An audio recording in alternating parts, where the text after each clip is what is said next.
में लिप्त इस क्रोध के जोड़े का सदा सदा के लिए अंत कर दिया।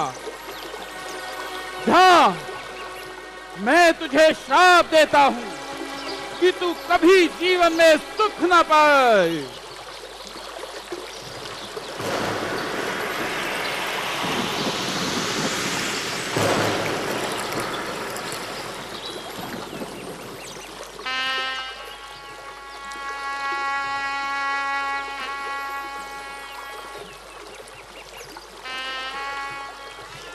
मां निषाद प्रतिष्ठां त्वमग्मा शाश्वती समा यत क्रोच मिथुना देकम वधि काम मोहितम।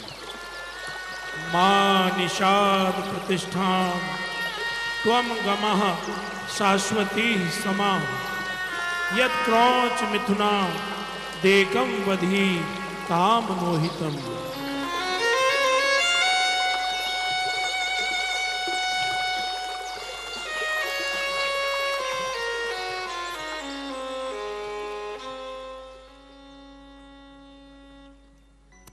मां निषाद प्रतिष्ठां त्वमग्मा और इस तरह शाश्वती समा तमसा के यत तट क्रोच से मिथुना देकम वधि इस श्लोक को काम बोलते मोहितम। बोलते मां निषाद प्रतिष्ठां मुनि त्वम गमः आश्रम तक पहुंच जाते हैं। यत क्रोच मिथुना देकम वधि काम मोहितम। शिष्यों, आश्रम विचलित ये अवस्था। शब्द स्वतः ही मेरे मुख से निकल आए और यदि इनको 4-4 अक्षरों और 8-8 पंक्तियों में बांटते हैं तो ये श्लोक रूप में वीणा पर भी गाए जा सकते हैं। आपने सही कहा ऋषिवर। ब्रह्मदेव, आपके चरणों में ऋषि वाल्मीकि प्रणाम करता है। आपको बारंबार प्रणाम ब्रह्मदेव। आपके मुख से निकला हर शब्द एक श्लोक है। ब्रह्मदेव, आज स्नान ध्यान के वक्त नदी पर एक व्याघ्र ने प्रेम में लिप्त जोड़े का वध कर दिया।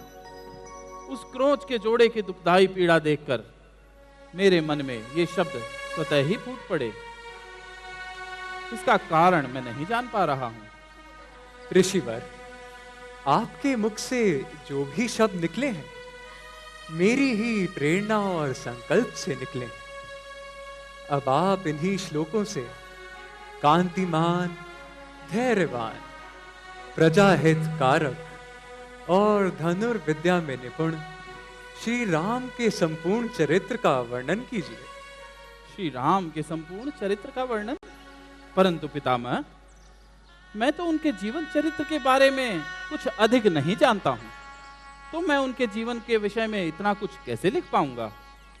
सत्यभाषी इक्ष्वाकु वंश में उत्पन्न श्री राम के चरित्र का गुप्त वृतांत आपको स्वयं ही हो जाएगा और आपके काव्य में कही गई बात मिथ्या साबित नहीं होगी। आज से ही आप श्री राम की पवित्र कथा को श्लोक रूप में बांधना आरंभ कीजिए। जैसी आपकी आज्ञा पितामह। आपने जो ये पवित्र कार्य मुझे दिया है, इसके लिए मैं सदा आपका आभारी रहूंगा। जब तक पृथ्वी पर नदियां हैं, पर्वत हैं, पृथ्वी पर जीवन है, रामायण का प्रचार होता रहेगा। और ऋषिवर, जब जब रामायण का गुणगान होगा, आपका नाम पूरे संसार में जाना जाएगा। आपका हार्दिक आभार पितामह। मैं आपका कार्य अभी शुरू करता हूँ। प्रणाम। और इस तरह ब्रह्मा जी से आदेश पाकर महर्षि वाल्मीकि ने रामायण की रचना शिष्यों, का रूप। मेरी लेखनी लेकर आओ। लेखन कार्य जिसके लिए मन स्थिर होना चाहिए और लेखनी में निपुणता, और वो निपुणता जो आप रामायण के हर पन्ने से, हर दोहे से पाएंगे, वो वास्तव में महर्षि वाल्मीकि की एक खूबसूरत सोच के साथ साथ ईश्वर प्रदत्त आशीर्वाद का स्वरूप भी है। उस रघुकुल वंश के महानायक मर्यादा पुरुषोत्तम श्री राम का चरित्र रामायण के हर दोहे में अंकित करने वाले महर्षि वाल्मीकि अब कथा का रूप देते हैं। कथा, सुंदर कथा, हर दोहे में जीवन जीने का चरित्र, अनुभव और लेखनी का अनुभव बालकांड से आरंभ हुआ।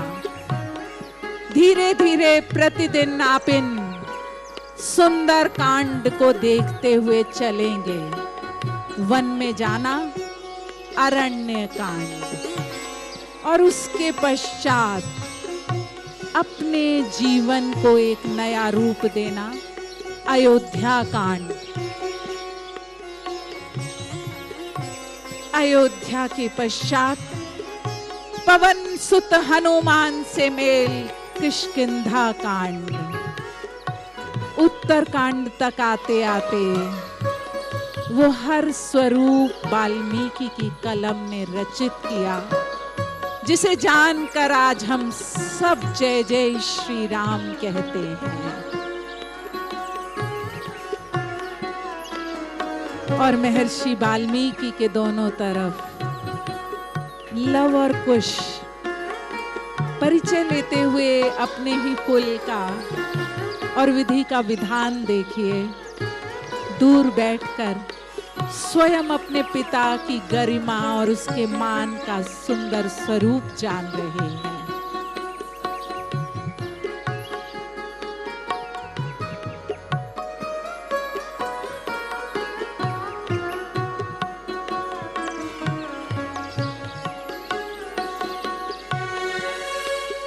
पुत्र लव, पुत्र कुश, जिस परम पावन कथा श्री रामायण का मैंने तुम्हें श्रवण कराया, अब तुम दोनों उसके संपूर्ण ज्ञानी हो चुके हो। अब ये तुम्हारा कर्तव्य है कि तुम नगर में जाओ, नगर की गलियों में, सड़कों पर, राजमार्गों पर जो भी जनता है उसको इस कथा का श्रवण कराकर पुण्य के भागी बनो, ताकि वो भी श्री राम के चरित्र के विषय में जान सकें और श्री रामायण कथा का प्रचार प्रसार हो। जाओ पुत्रों, और इस कथा को सबके साथ साझा करो।